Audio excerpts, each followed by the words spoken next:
और एक दरा पे उठ रे और एक दरा पे गहरा टूरा के चमके चारों फुट रे।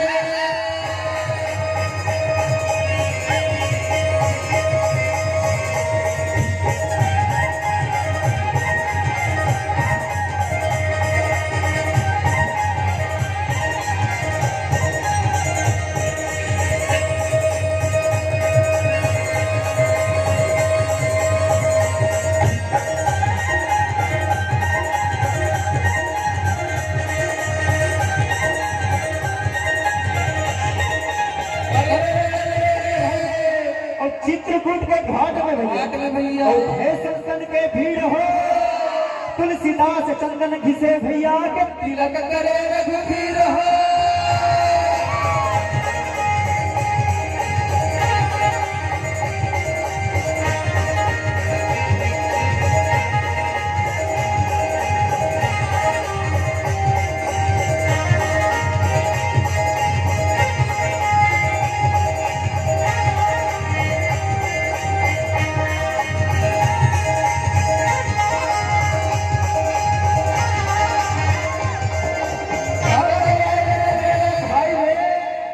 ठाकुर दुआरे अपन भैया औ खाथन पान सुपारी औ खाथन पान सुपारी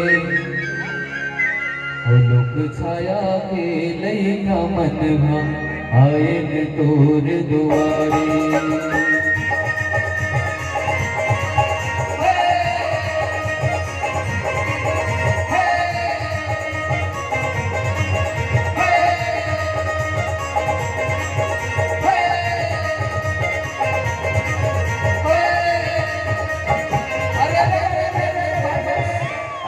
बार बजाए भजनिया और ककरो मन नहीं आए रे और गहिरा पाला छोड़ के रोगवती बजाए रे।